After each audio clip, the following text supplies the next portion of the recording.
Good morning. What a pleasure to be here today at Radio City Music Hall. How magnificent is this venue? Let's give the Radio City Music Hall a round of applause. It's good to be back. I was going to start today offering my rendition and singing my own composition of New York State of Mind. I was rehearsing for days. I was all prepared. Mr. Dolan just informed me that I don't have the appropriate union membership to perform, so I'm not going to sing. But I am gravely disappointed, I want you to know. Let me introduce the people who are with me to my right. Mr. James Dolan, Executive Chairman and CEO of Madison Square Garden Entertainment. To his right, we have Karen Hempel, who is the interim CEO for New York Roadrunners. We then have Mr. Robert Mujica, who's the Director of the State Budget. He's in charge of finances. To my left, Jane Rosenthal, who is the co-founder of Tribeca Productions, and to her left, Dr. Howard Zucker, who has been extraordinary in his guidance to the state of New York all through this COVID pandemic. As I said, it's my pleasure to be here today, and we have a lot of good news. We're going to talk about today and tomorrow, because what we do today really is going to define what tomorrow is all about. There's probably no other point in my memory where the future of the state was so dependent on the decisions and the actions that we take today. This post-COVID reality is going to be shaped and formed by what we do. This is happening all across this country. It's happening all across the globe. We're reopening the world, reopening economies. Yeah, but what does that look like? What does that mean? What did we learn from COVID? What are we going to be like going forward? And after all this devastation, we have now tremendous investment that we're going to be making in the place that we build tomorrow. What are we going to do? What are we going to make it? As far as today is concerned, the numbers on COVID are all good. Overall statewide positivity is 1.26. That's well below the national average. Congratulations to New Yorkers. Hospitalizations are down. ICU is down. Intubations are down. Statewide deaths, which is the most important number on the chart, and the one that breaks my heart every day. 11 New Yorkers passed away. So anyone who says, well, COVID is over, it's a thing of the past, 11 people passed away. 11 families are grieving today because they lost loved ones. So keep that in mind. But the number of deaths is the lowest since October 30th. You look across the state, and this has always been interesting to me, and it's been true from day one. The COVID positivity rate varies across the state. Why? It's one state, same governor. I've been giving the same message, same numbers, same health commissioner, same policies, because COVID positivity is a function of individual behavior, period. And it is a function of community behavior. You tell me what a person does, how they act. You tell me how a community acts, I'll tell you the COVID positivity rate. Are they wearing masks? Are they getting vaccines? So you see across the state, you go from a low of 0.5 to a high of 2.7 up in the Finger Lakes. It's all a function of behavior. You take New York City. Even within New York City, Staten Island, 1.2. How can that be when you have Manhattan at 0.5? Density, how do you explain it? It's a function of individual behavior and community behavior. But the positivity in January, after the holiday surge, remember, we were close to 8%. We're now down to 1.1%. Hospitalizations, we were up near 9,000 hospitalizations in January. And now we're down to 1,700, which is the lowest since November 15th. So all the arrows are headed in the right direction. We are managing COVID. We haven't defeated COVID, but we are managing COVID, and we're managing COVID well. The vaccinations were always the key to defeating COVID, and we're doing very well with that. 17 million doses. Just think about that. 60% of New Yorkers over 18 have received one dose already, and the percentage of people who come back for the second dose is very, very high. Over half the population, 52%, fully vaccinated now. But we still have more work to do on vaccinations. The numbers on the vaccinations are the only number that is not doing as well as the others. Part of that is common sense. The people who were most eager to get a vaccine came in and got it.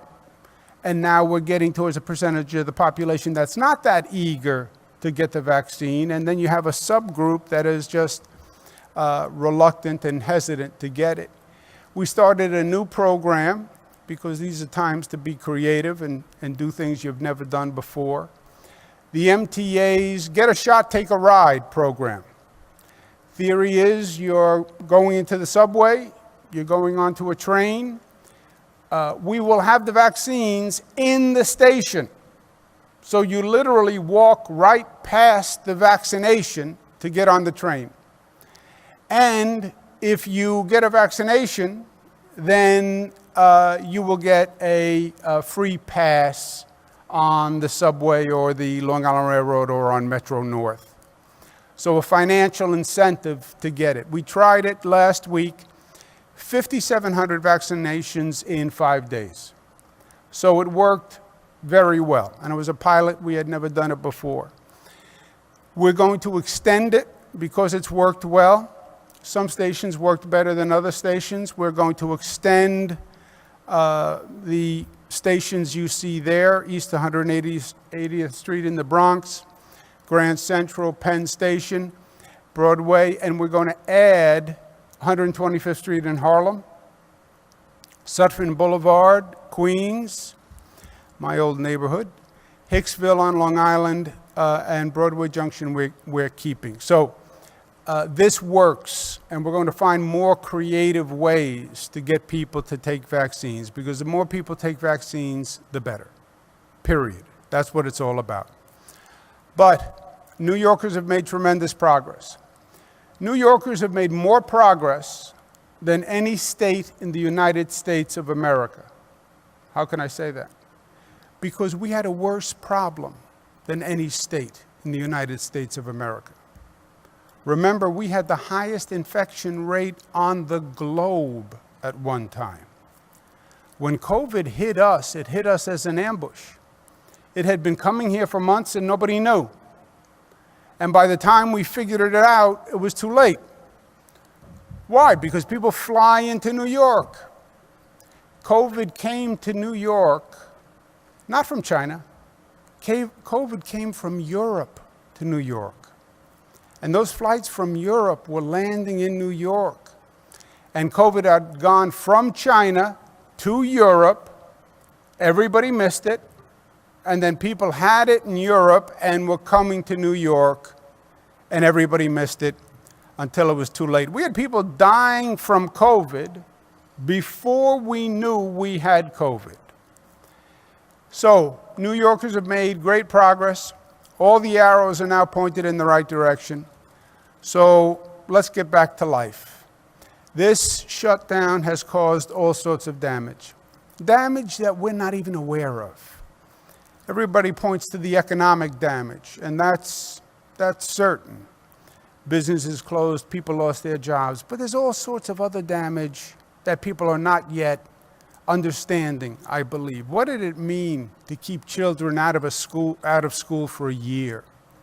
The lack of socialization, the lack of developing friendships and bonds. What did it mean to say to people, you can't hug, you can't kiss? What did it say to senior citizens who were basically trapped in their homes? You can't visit your family.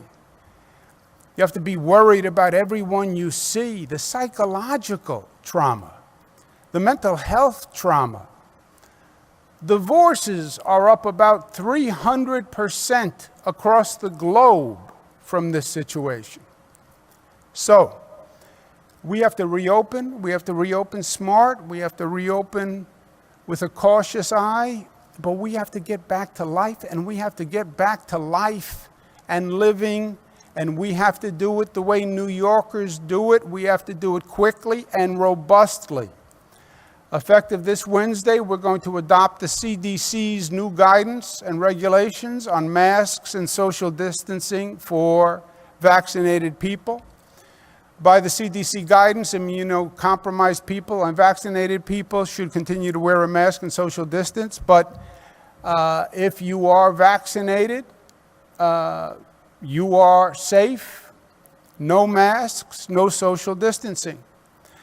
We're also going to follow the CDC's guidelines that you will still need to wear a mask on public transportation, the subways, the buses, nursing homes, homeless shelters, correctional facilities, schools, and healthcare facilities. The CDC guidance is all up on the website. Individual private venues still have the ability to add additional guidelines to the state guidelines and the CDC guidelines. But for our part, we're adopting the CDC and we're saying, let's open. This comes at a good time for New York because we had already said we were going to do our major reopening this Wednesday. So this Wednesday, most capacity restrictions are lifted in the tri-state area, New Jersey, Connecticut. Whenever possible, we work with New Jersey and Connecticut to make sure we're doing the same thing. We don't want people going from New York to New Jersey to New York. Well, we do, but not to get around COVID guidelines, not to shop COVID guidelines. Outdoor food and beverage curfew is lifted today. Indoor food and beverage lifted May 31st. Outdoor gathering increased to 500, indoor 250, indoor residential gathering to 50. 24-hour subway service has returned. Getting back to life means not just getting back to work, but getting back to life the way we enjoy it in New York. Why people enjoy being here. What makes New York, New York. And part of that is sports. And congratulations to the Knicks and the Nets on making the playoffs. That is really good news. I am going to root for New York, just so you know. The rules on the playoffs. There will be a vaccinated section and an unvaccinated section. We've just done this for the Islanders. Currently, from the Islanders model that we used, which we're now applying to the Knicks and the Nets, it's 50% of the arena is for vaccinated people, 50% for unvaccinated people. Unvaccinated people have to do 6 feet social distancing and require a mask. But this is up to the individual venue, just to be clear. If I own the Knicks, can I tell you what I would do if I owned the Knicks? Everybody else tells you what they would do if they own the Knicks, right? That's true. Everybody is entitled to an opinion. If I owned the Knicks, the guidelines are 50% for vaccinated. I would go higher. I encourage operators and venues to go higher than 50% vaccinated.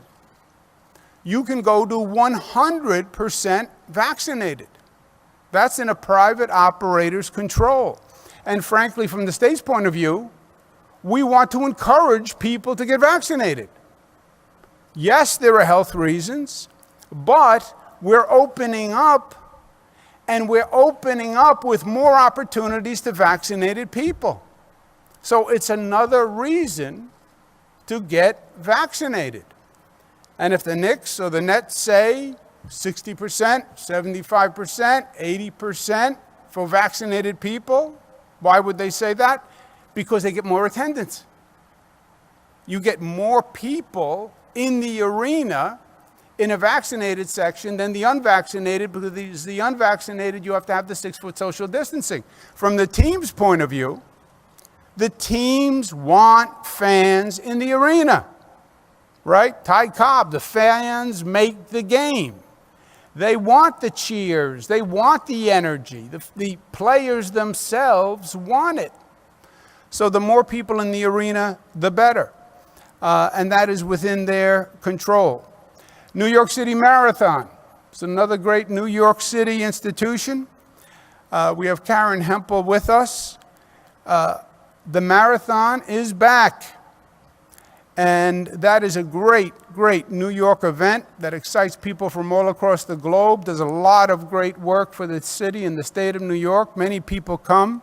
It'll be at 60% capacity, 33,000 runners. They'll have health and safety guidelines. Registration opens on June 8th.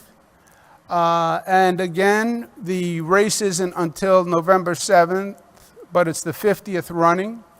And that can be adjusted between now and November, because November is a long way away. But for now, for the opening registration, it's 33,000 runners. County fairs, a big part of this state, big part of upstate New York. They are all allowed to open up to the capacity of 6 feet social distancing. The local Department of Health will issue a permit. New York State Department of Health approves events over 5,000. Private operator can again set their own rules, or a government-owned venue can set additional rules. And Tribeca Film Festival is going to reopen. Talk about everything comes around. Tribeca was formed post 9/11. Post 9/11, I don't know how many of you are old enough to remember.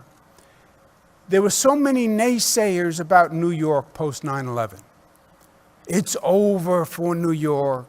We're a terrorist target.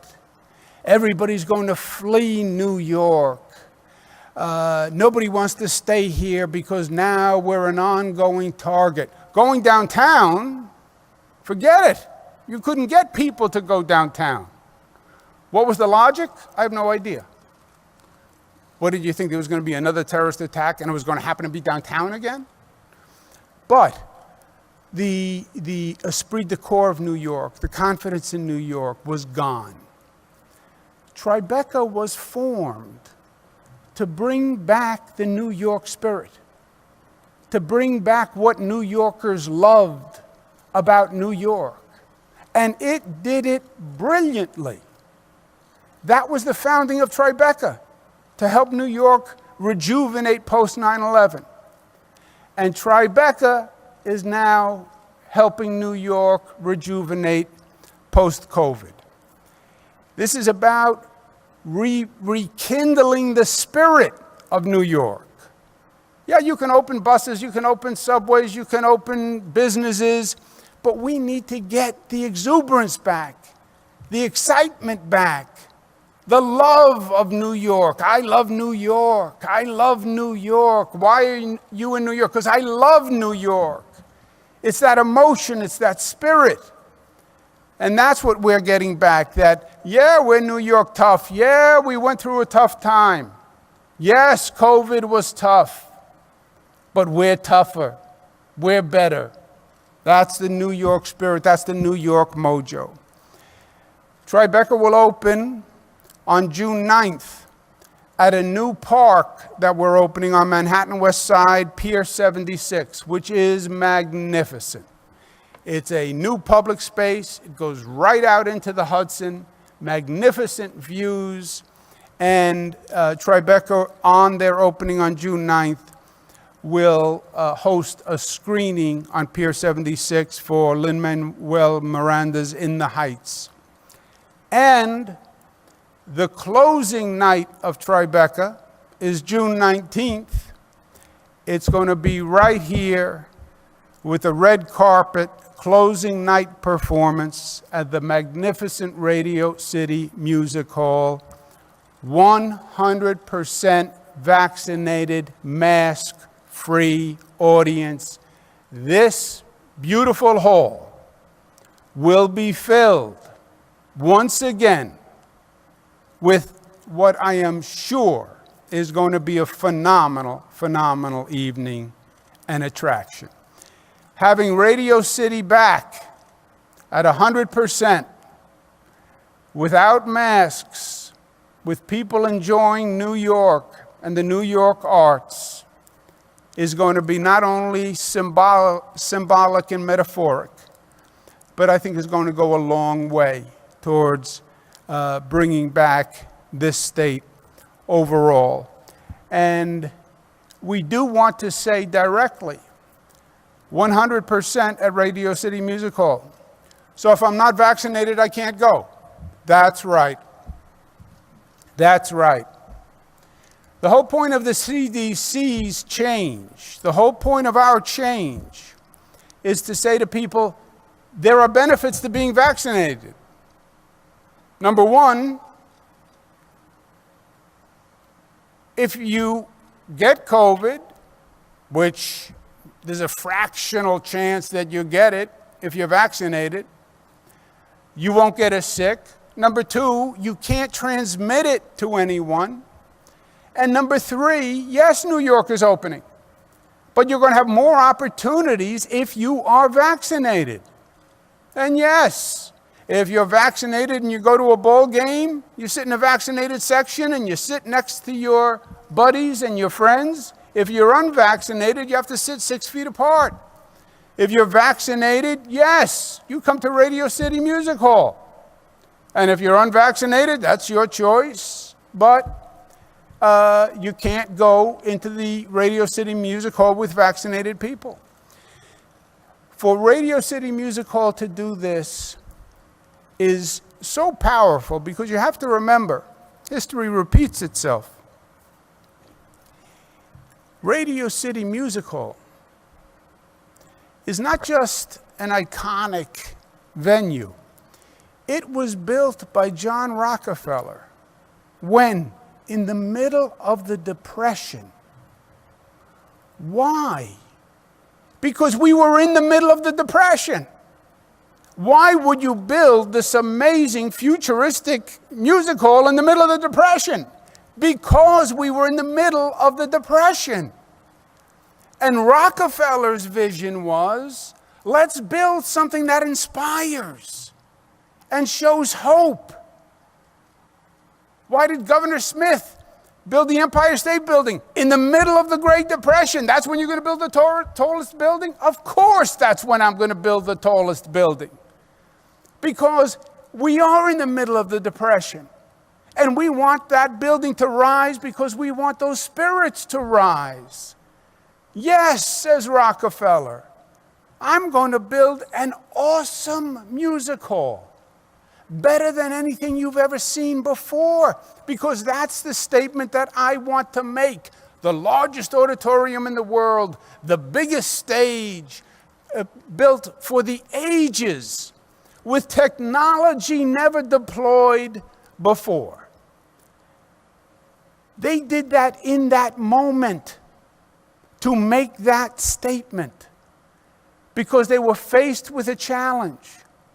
But they wanted to stand up to that challenge. And that's the message we have to remember today. People ask me all day long, what is New York going to be like post-COVID? What do you think? We determine what New York is going to be like. There's no pre-written destiny here. You tell me what we do, I will tell you what we are post-COVID. It will be what we make it to be. And what Radio City Music Hall says is, imagine what you want it to be. And then build that. 2 steps. Imagine a better New York, and then make it happen. And we will imagine a better New York. Because New York was not perfect pre-COVID. We want to go back to the day before COVID. No, we don't. I don't. I want to go back to a New York that never was. Let's build a New York that is bigger and bolder and safer and sweeter and cleaner and safer and more just than ever before. This is the moment to do it because the table has been reset. Every governor, every mayor, every country on the globe needs to recover from COVID and needs to transform themselves for a post-COVID world. Who wins that competition? Who's ever smarter, faster, and more entrepreneurial. Whoever has a better imagination and more vision, that's who wins. And you know what that is? That is the definition of what makes New York, New York. And what makes New Yorkers, New Yorkers. And why we built the Empire State Building. And why we built Radio City Music Hall. And why we started the Tribeca Film Festival. Because you can knock us down, but we're going to get up. And we're going to get up smarter and stronger and more united than ever before. That is us. That's who we are. It's in our DNA. It's what we mean by New York tough. Otherwise, you don't make it in this place. We have and we will, and we'll do it together. Thank you for being here. And with that, let me turn it over to Jane Rosenthal to speak about the Tribeca Film Festival. Thank you, Governor. What an exciting and hopeful day. It's really an honor to be with you. And Jim, congratulations on the Knicks. We've been through a grueling year, and it's been devastating, frustrating, at times frightening. We've missed each other and the opportunity to be together, to watch a movie, to dance, laugh, and sing, like right here on this stage. Bob De Niro and I started the festival 19 years ago, as the governor said, in the aftermath of 9/11, with the purpose of bringing people back downtown. Not unlike today, there was a need to rebuild and reimagine New York. We wanted to unite and bring people together from all over the city, the country, and the world. Now, in the wake of another crisis, our founding mission is even more relevant today than it was more relevant today. This year, we want to ensure that we can reach all corners of New York.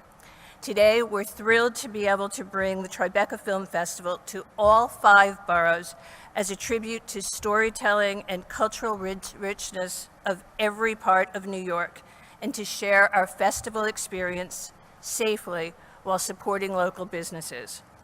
Today's announcement is a huge milestone. It marks the first time in over a year that people will be able to gather together in this extraordinary venue. This would not be possible without your incredible leadership, Governor, so thank you as we continue to fight this war against COVID. The Tribeca Film Festival will be the first in-person festival to take place in North America since the pandemic. Our opening night will be in the Heights, and we'll be screening in the Heights at the Palace Theater in Washington Heights. And simultaneously, we're going to be screening in 8 other screens from the Bronx, Pier 76, to the Battery, to Brooklyn, to Staten Island. And everyone, the tickets will be free, but you do have to make a reservation to book your pod. So I hope everyone will join us. As the governor has pushed us to do so many times, it's about reimagining. We never believed we'd be doing all of these extraordinary outdoor venues, basically creating an outdoor multiplex here in New York. So thank you so much, Governor, for pushing us. In the Heights is the quintessential New York tough story of hard work, resilience, and triumph, the very foundation of New York City. Thank you. You've been a tremendous supporter of the arts, and we're so grateful for your friendship and partnership. Thank you. Thank you very much, Jane, and thank you for everything that you've done all through this, and you will do with Tribeca. Now it's my pleasure to turn it over to Mr. James Dolan. Congratulations on the Knicks. Go Knicks. Go Knicks. And congratulations on this opening today. Thank you for having us, Jim. Thank you, Governor. Well, this is what we've been waiting for. Been waiting for 14 months for this. I remember sitting in my apartment back in the end of March last year, when we didn't know anything about this virus, and I had gotten it. And I felt terrible, but they told me, well, you can't come out until you test negative, right? Which is very different than the guidance they give you today. 35 days it took me to test negative. That apartment smelled terrible on day 35, I'll tell you what. Simply put, today is a game changer. It's a game changer for our venues. It's a game changer for entertainment, for sports, and for New York. This is what we've been waiting for, New York, to bring the culture back, to bring the spirit back to New York. And the governor's announcement today is the moment that we can really start to do it. It's a way to get back to doing the things that we love, the things that we're here to do, and what the city needs us to do. That's the role that Madison Square Garden and Radio City and the Beacon Theater, et cetera, that's part of our role here. We're part of the culture and the heart of New York City, and we're ready to go. And we want to thank Governor Cuomo for his leadership in making that happen. Great job. Festival's closing event here at Radio City is going to be very special, as Jane told you. We look forward to working with her and her team to make it unforgettable for all who attend being vaccinated. So at this very moment, we're turning on the lights. We're going to immediately, and I've actually started this morning, making phone calls, start to book concerts at our venues that we anticipate will make for a blockbuster summer, which is really different because we didn't think this was going to happen. We were really planning on a blockbuster fall. So thank you. And we're going to get right to it. And later on, not today, but soon, we will be announcing a slate of concerts. But I'm telling you now, as the governor said, get vaccinated. Because if you don't get vaccinated, your chances of going to participate in this great summer are going to be either non-existent or greatly diminished.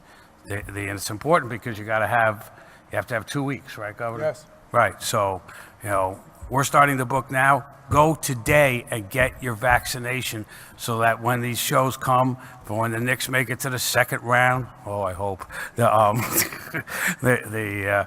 you can come. And we'll have a seat for you. But first, we're going to look forward to an exciting Knicks playoff run with a lot more people. And for Knicks home playoff games, we're shooting to have more than 13,000 fans at the Garden, the majority of whom will be sitting in vaccinated sections, shoulder to shoulder. Our fans have been extremely loyal and have helped drive the team's success. I'm just noting that any of you who know about basketball know the concept of the sixth man in the home court. We've been missing our sixth man, and we've done as well as we've done without our sixth man, but we're getting our sixth man back for the playoffs, so we're going to be even better. And it's going to be so much fun and so loud at the Garden. So come. Tickets are going to be on sale first to season ticket holders Tuesday, and then we think to the general public on Wednesday. They're going to go fast. Get them, but get your vaccine if you don't have it already. And finally, let's see. Just the last word about the Knicks. I know it's been a long time. Believe me, I know it's been a long time. People tell me every day. But we're back. We're in the playoffs. And it couldn't come at a better time for New York. Right. I hope our team does well, and I hope we lift the spirits of New York, and especially with this announcement, catapults us into a fantastic summer. Thank you, Governor. That's really what our venues are about, by the way. We're bringing people together, and we can't wait to get back to doing what we do best. Governor, we really, really appreciate this today. Like I said, I've been waiting 14 months for this. This is the best. This marks the moment when we start getting back to business, and hopefully all of New York gets back to business. Thank you. Amen. Amen. Well said. Let's give James Dolan and Jane Rosenthal a round of applause. And Karen Hempel and the Roadrunners with the marathon coming back. Let's give her a round of applause. And this is an exciting moment. It has been a dark, hellish year. Something that we've never gone through before, and hope to God that we never go through again. But that was yesterday, and we're looking at a different tomorrow. Reopening New York. How do you reopen New York? It's not that simple. It's not one switch. You have to open the businesses. You have to open the offices. You have to open the subways. You have to open the buses. You have to open the restaurants. And you have to open the arts and the big cultural icons and sports. That's what makes New York, New York. It's not the buildings. It's not the roads. It's the spirit, it's the energy, it's the activity. That's what New York is all about. And that's what you see coming back to life today. So thank you all very, very much. It's very exciting. I'm pleased and honored to be part of it. I want to applaud you, Jim, and Jane, and Karen, for coming up to speed so quickly. I mean, these are massive operations that are now coming online. Normally, to say we're going to open Radio City Music Hall, they would say, well, I need, 6 months, I have to plan. But that New York mojo, that New York spirit says, you tell me when, and we'll turn on the lights. And that's exactly what Mr. Dolan is doing, and I want to thank him very much. Let's take questions from the press for Jane Rosenthal, Jim Dolan, or Karen Hempel. I'll then stay behind and answer any questions for myself with Dr. Zucker and Robert Mahika.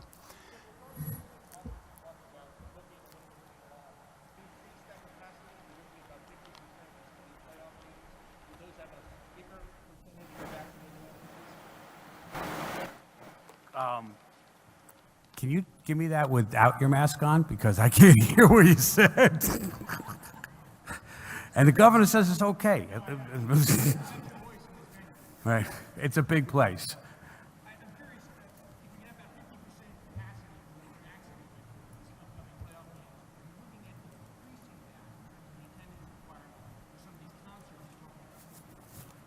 Yes, we're going and for the basketball games too. The 50% was a guideline, but as the governor pointed out, it's up to us, and we're going higher. Look, we're going to still make room for people who are unvaccinated, but honestly, we're going to favor the vaccinated. And at Radio City, we'll go to 100% vaccinated. I understand there are some people who are reluctant, et cetera, right? This is a reason why you should get vaccinated, so you can participate in the culture and the things that you love about New York. Get vaccinated, and then come. Yeah, and just Zach, I applaud Mr. Dolan's point. We have slowed down on the vaccinations, as you know, and that's a problem. We have to get more people vaccinated. We are working very hard to come up with incentives to get people vaccinated, right? First, accessibility. We have mobile vaccine sites. We're going to churches. We're going to public housing projects. And now we're actually offering incentives to get a vaccine. That's the MTA. You get a vaccine, you get a free Metro Pass. So we're offering an incentive. Here's another incentive. It's nothing to do with government. Private venues, I encourage them to have a high percentage available for vaccinated people. Radio City is going to be 100%. I encourage that. because that's an incentive to get vaccinated. And we need more people vaccinated. And in some ways, I think the private sector can offer more effective incentives than government can. You know, I'm limited in government. We have a few other ideas that we're poking around, but being able to go to Radio City Music Hall, being able to go to a Knicks playoff game, that's a real incentive. Mr. Dolan, first a quick question. What is the seating capacity? Radio City, 5,500. How will this be all done on the honor system, or will certificates be checked when people enter your venues? How's that going to work? That's a really good question. I have no idea. We just, we just started this, we will be working with the state and we'll figure out a way for it to happen, but Yeah. I'm just, you're ahead of me. The state protocol, just so you know, is when you got vaccinated, you got a card. You could also have the Empire Pass, which is on your smartphone. But on a vaccinated venue, you will be asked or can be asked to produce that card and proof of vaccination. Governor, New York is one of the few states that has this passport you just mentioned, and it seems like you're kind of leaving it up to the venue to decide. Why not mandate that they show the Excelsior Pass app? Well, you have an Excelsior Pass app or you have a card, one or the other. I have a card. I don't have the app. I have a card. So it can be the Excelsior Pass or the card, but you have to show that when you enter the venue. Or if you're asked, you have to present that. In other words, the Empire State Pass is an app, so you have to have an iPhone. And it's convenient, I understand. You have some dinosaurs who still walk around with cards, and they would have to present the card. Did I get that right, Rob? It's available on any smartphone, so it's the Excelsior. Turn your button on. Okay, it's the Excelsior Pass. It's available on any of the app stores for either phones. It's also available, you can also get it on any computer, and you can print it out. So you'll be able to just get online, get your electronic Excelsior Pass. You can print it out if you do not have a smartphone. You can use that. There's a QR code on it that you'll be able to use to present as proof of your vaccination. And then also, you also will have your card. So we will issue guidance for the large venues that outlines, what are the requirements. But we do have both of those options. One's more convenient than the other, but it doesn't, and you could have paper or electronic version. The state is saying that there will be some form of proof that you were vaccinated to get into Radio City or MSG. For the large venues, there will be, right, they will have to show, and that, just to be clear, that has been going on right now. So right now, there are venues that have been operating in Madison Square Garden and others where there is an option for testing and or proof of vaccination. So people have been, thousands and thousands of people have used the Excelsior Pass and or shown proof of vaccination so far. So this is not something that's new. What's new would be that it's 100% of all people in those places, so you have to 100% vaccinated. But we've tested this. It started all the way during when the Buffalo Bills made the playoffs. That was the first start of this, so it's been going on since then. This is just the culmination of that. Mr. Dolan, just to clarify, when you're saying 100% vaccinated at Radio City Music Hall, are you referring to just that trifecta final No. or every event for the Yes, foreseeable future? yes. Mr. Dolan, you said earlier that vaccinated folks would be favored at Knicks and concert events. Does that mean the unvaccinated will be in the worst seats in the house, essentially? We don't actually know. We haven't scaled the house. We're working with different scenarios on it. But I mean, look, as the governor said, we're going to favor vaccinated fans. So, it doesn't mean we're going to put all the unvaccinated up in the very top of the garden, right? But I mean, the biggest thing with it is that if you really want to go see the game, right, the availability of tickets is going to be better than 10 to 1 in favor of vaccinated. Yeah, favored in terms of majority of the attendees, right? So you're favored, you have more of a chance of getting a ticket if you are vaccinated than unvaccinated because there'll be more vaccinated tickets. I mean, the reason I asked is that we saw what happened with the Yankees and Mets, where they put the vaccinated sections up at the top of the upper deck. And I know, Governor, you had said that the unvaccinated wouldn't be stuck in the nosebleeds. It turns out that's what happened to the vaccinated at baseball games. The vaccinated got, I'm not familiar with what they did. We're going to see. We haven't, it's a fairly new announcement, and we have to do what's called scale the house, which we're going to actually do today. So we'll have an answer for you probably in 24 hours or so. Regarding the Excelsior Pass, I just signed up for one, and I was very surprised that it doesn't require any kind of proof. It's based on self-reporting. It asks you, did you get a vaccine? You say yes. You ask you what date was your last dose, you put that in. Anyone can fill that out and get what would then be accepted as proof of vaccination.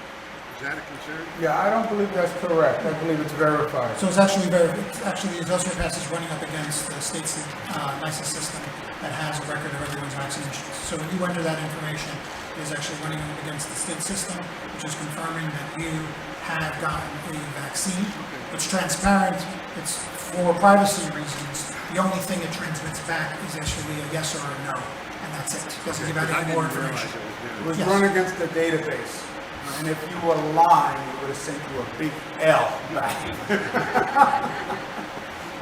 more from Mr. Dolan, if you don't mind. One of the governor's big goals so far has been to redevelop Penn Station, make a new Penn Station. Advocates have long said that the one way to get the Penn Station that New York deserves is from Madison Square Garden to move. How open would you be to that prospect? We continue to work with the governor's office on all his plans for the area. We're still looking at many scenarios, and that I won't say one versus the other, but our intention is to continue to work with the state and help them achieve what the governor wants to achieve, which is build Empire State Building all over again, or what was the other one? Radio City. Right. I agree with his vision, very much so. And as Mr. Dolan said, we've had very good discussions. We have a good relationship, and it's in everyone's best interest, right? When we talk about expanding Penn, 780 block next door, Moynihan Train Hall, we want more people coming into the city. You get more people on trains, more people coming in. It's a better experience. It's good for Madison Square Garden. It's good for the west side of Manhattan. It's good for everyone.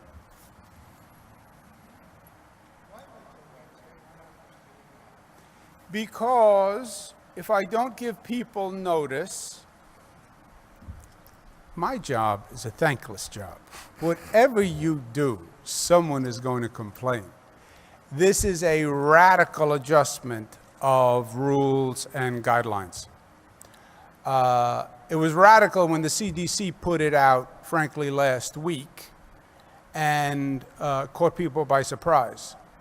So we took a couple of days to analyze what it would be. We aligned it with our guidance. We're announcing that today.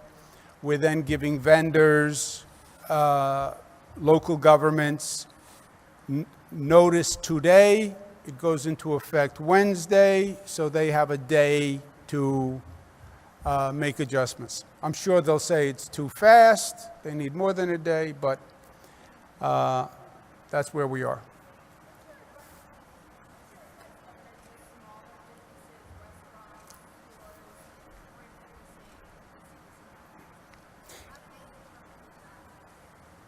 Yeah, no, it's a very good question. It is up to them.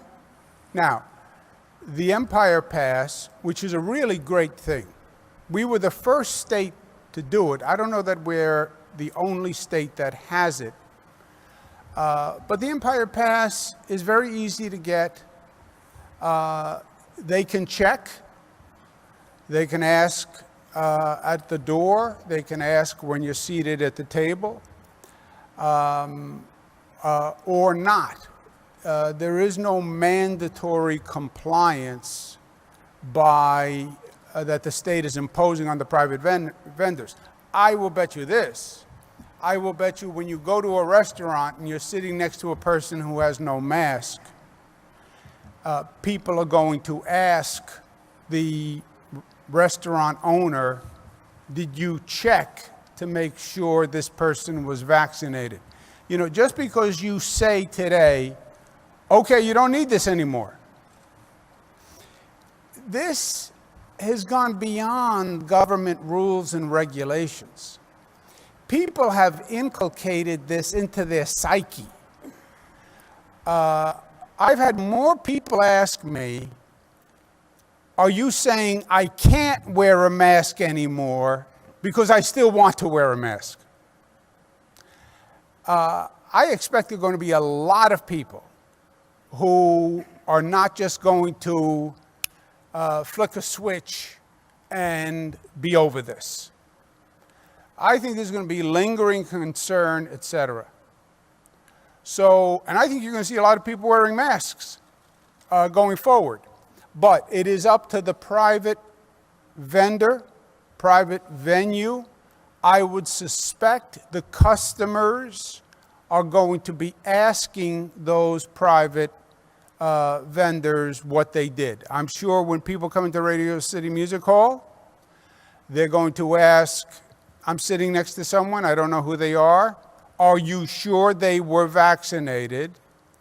And that's why it's on the operator's best interest to be able to say, yes, I checked the Empire State Pass. If they didn't have a pass, they had a card, but they were checked when they walked in the door.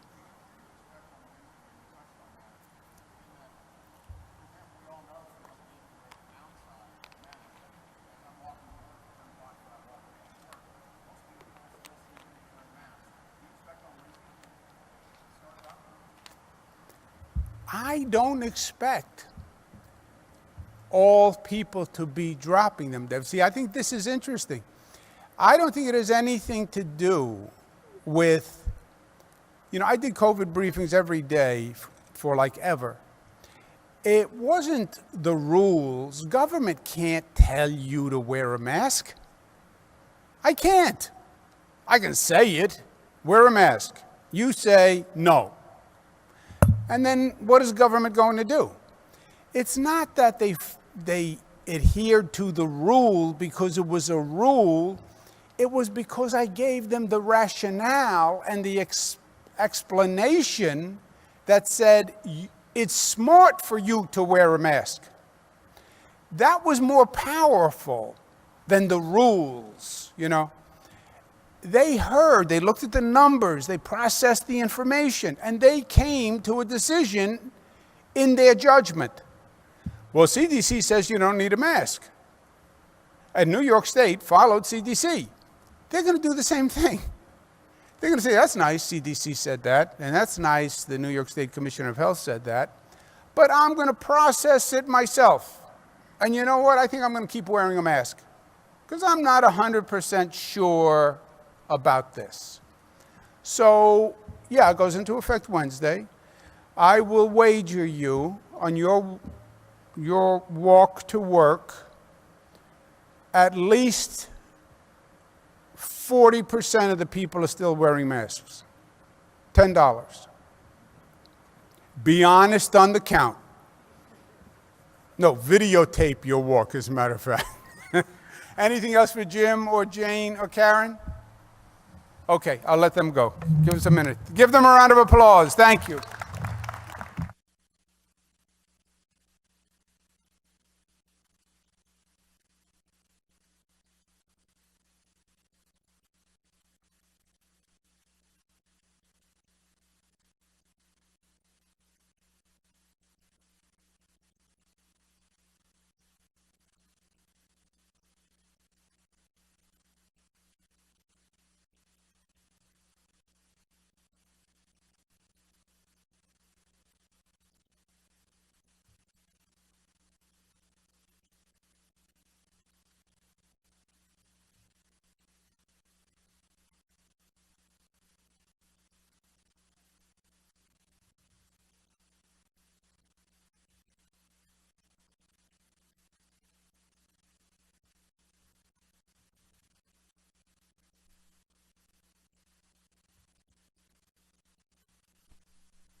You.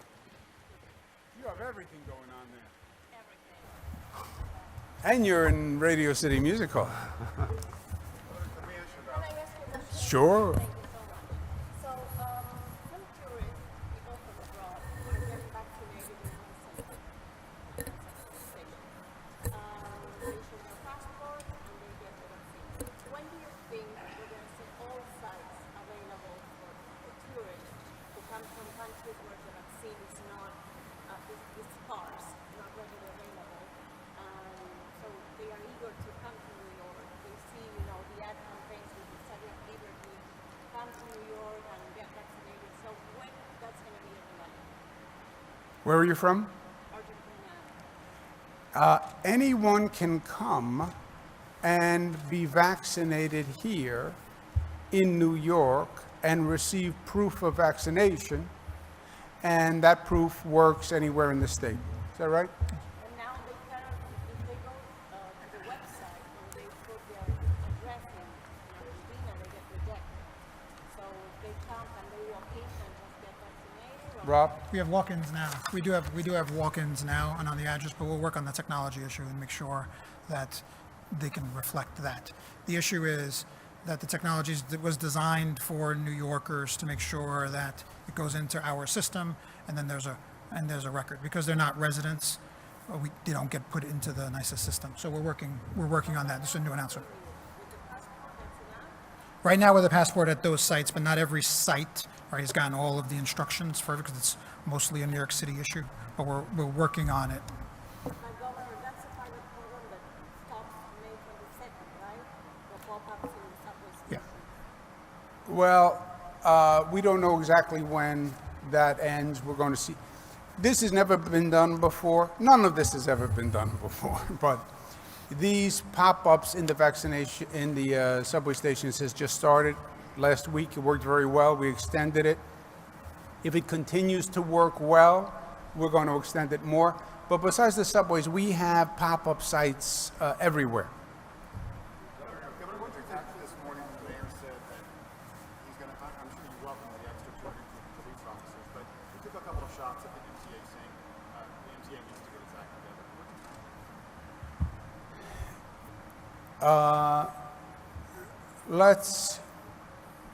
Let's just talk some facts, okay? Because I want to be productive. We have to get New York City back. That is a more complicated equation than it suggests. The obvious is open the businesses, open the offices, restaurants, but that's not enough. You also have to deal with the fact of where New Yorkers are now and the damage that has been done during COVID. Damage has been done. Damage has been done to school children, and I believe that has to be rectified when they get back to school. Damage has been done to businesses. So you have to correct for the damage, and you have to improve New York, because you have many doubters out there. You had doubters after 9/11, which I mentioned, but you have doubters today. You have a lot of doubters who say, you know what, New York, it's not worth it. The crime rate, homelessness, taxes. I moved to Florida, to Aspen, to North Carolina, to the Hamptons, to the Hudson Valley during COVID. And you know what? It's okay. And I can do this remote learning. We have to attract them back. The burden is on us. And a big piece of it, step back, come back for Radio City Music Hall. You don't get that in the Hamptons, and you don't get that in Florida. Come back for the Tribeca Film Festival. Come back for the Hudson River. Come back for the restaurants, best on the globe. And come back because it's safe. Come back because it's safe. If you don't have, it is safe, you don't have anything. You don't have anything. The MTA is not perfect, has never been perfect, will never be perfect.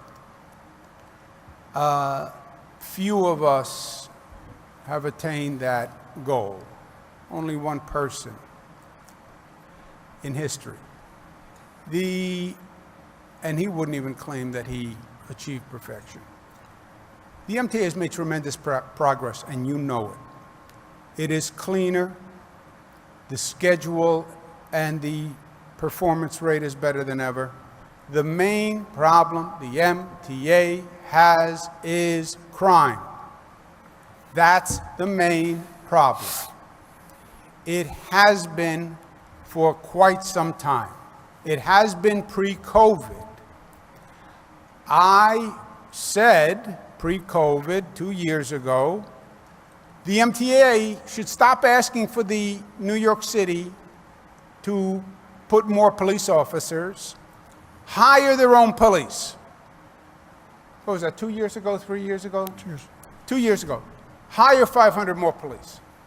We needed that 2 years ago. And MTA was asking, MTA was asking, MTA was asking. Nothing was happening. I said the MTA should hire 500 more police. There was opposition. We don't need more police. We have too many police. The defund police movement.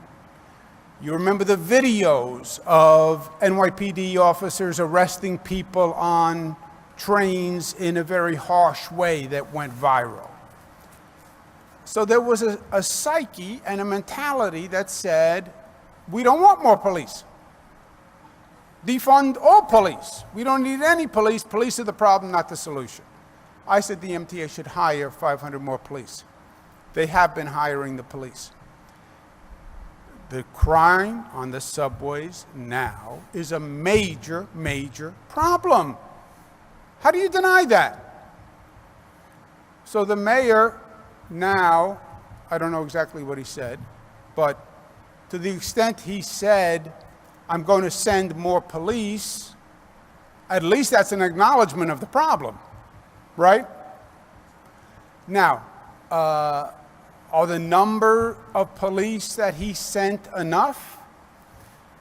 I don't think so, because I think we have been under-policed for quite some time. You go back and look at the staffing rate that was in the subways in like the mid-90s. We're below that.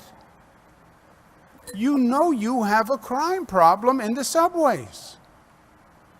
You need more police. And it's not just crime in the subways, it's crime, period. That's why I say to these mayoral candidates, you want to be mayor of New York? If I'm a New York City born and raised, I don't vote in New York City anymore. My first question to the mayoral candidates, what are you going to do about crime? Specifically, how many police? How many police in the subways? What are you going to do about crime in the subways? What changes would you make? What changes do you think you'd make? I tried to prompt that conversation by saying every city had to do a reform plan on public safety by April 1. New York City put in its reform plan. It had some nice initiatives, but it is not a fundamental reform plan. And that has to be the question for the next mayor. The state does what the state can do. What is the responsibility of the city? Police, fire, sanitation, run the schools pursuant to state law. All those things are pursuant to state law. But those are the services controlled by the city. And of police, fire, sanitation, run the schools pursuant to state law, police is of paramount importance, especially today. Crime is a major problem in the city. Crime is a major problem in the MTA. The MTA, for the first time, increased the number of police the MTA was hiring. They did that as a last resort. NYPD, finest police department in the country. Well, put them in the subways. But to the extent the mayor has acknowledged that crime is a problem in the subways, I say amen.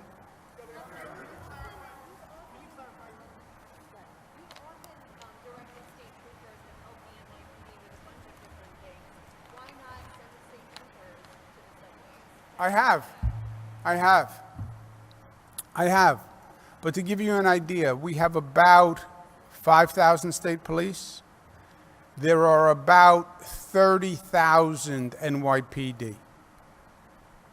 What are the exact numbers? Do you remember the numbers? It's higher than over 30, about 34, over 30. Over 30. Over 30,000. Over 30,000. 5,000 state police for the state. I have assigned them to New York City. We did two things. We gave money to the MTA to hire more police, and we sent in more state troopers. We have state police in train stations.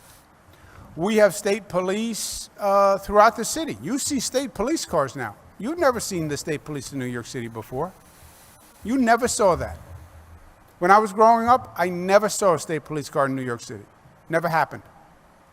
So that's everything we can do. More troopers, more MTA police.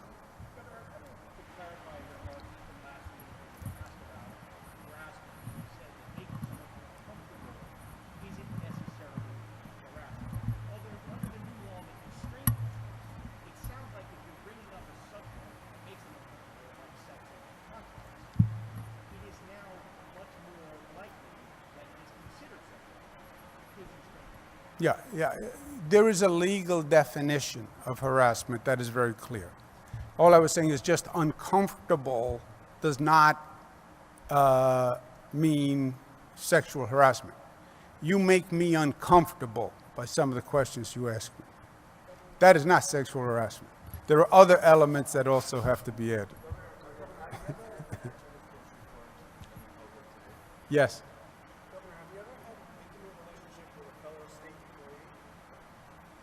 Intimate, you mean sexual relationship? Well, don't just read the question. You have to know basically what it means. Intimate has a number of manifestations. I think we have an intimate relationship. Don't you think that? Yeah. Not a sexual relationship. No. Made you uncomfortable with that question, didn't I?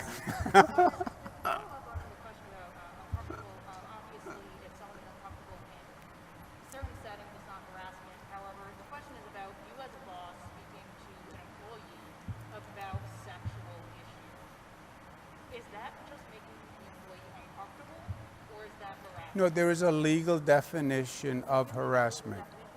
Yeah, I'll send it to you. It's 2 paragraphs. Yes.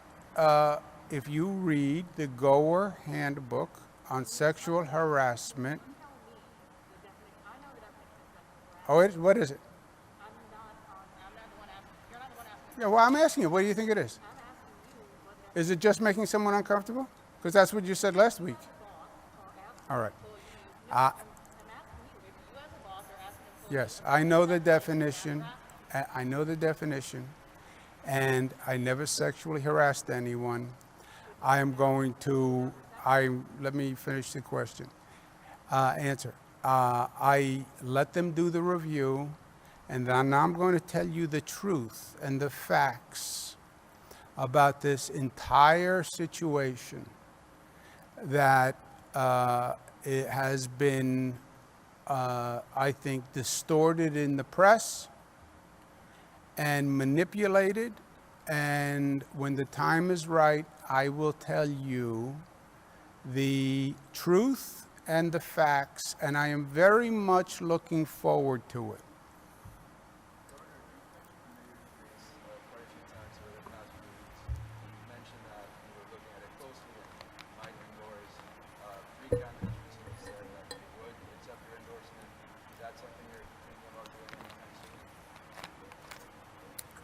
Luis, I want to hear, as a New Yorker, from the candidates on their positions. Number of issues matter to me. Number one issue to me right now is what is their plan on fighting crime? What is their plan on fighting crime? And specifics. Specifics. See, when you are mayor, when you are an executive, there is no conceptual. Conceptually, I'm against crime, and I believe we have to reduce crime, and conceptually, I believe in community-based policing, and conceptually, I want a better relationship between the community and the police, and conceptually, yeah, I understand that. What are you going to do? What needs to be done? Do you need more police? How many police would you put in the subway? What laws do you need? What laws that the state passed need to be modified, if any? What would you do? That is the sine qua non, is public safety. Can we bring back Radio City Music Hall? Yes. Can we bring back Tribeca? Yes. Can we bring back restaurants? Yes. Can we reopen small businesses? Yes. We're funding that. Can you get tenants relief? Yes. Can you move quickly and show a new future? Yes. Come to the Pier 76 opening. Come to look at the new Moynihan Train Hall. Come to look at the new Penn Station. Come to look at the new Belmont Arena. Come to look at the new Long Island Railroad track. Come to look at the new airports. Yes. But what the state does not control is crime and policing. And whatever we do, if people don't feel safe, it's not going to be enough. You look at the trajectory of the city's economy, and you look at the up periods and the down periods. You know what is the one constant? The rate of crime. Get people back on the subways. Get them vaccinated. They have to feel safe. They have to feel safe. Do they feel safe now? No.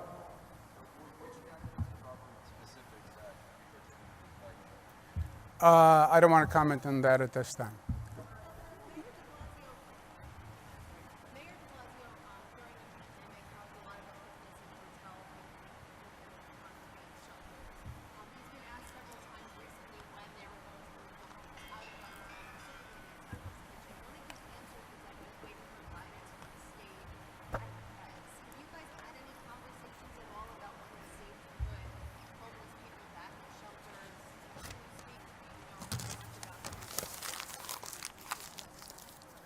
I don't know what guidance he's referring to. You know, homelessness is complicated, but like anything in life, as complicated as it is as simple as it is. I've worked on the homeless issue all my life. I started in my 20s. When I was Housing and Urban Development Secretary under Clinton, I did a homeless plan for the entire country. I visited every state.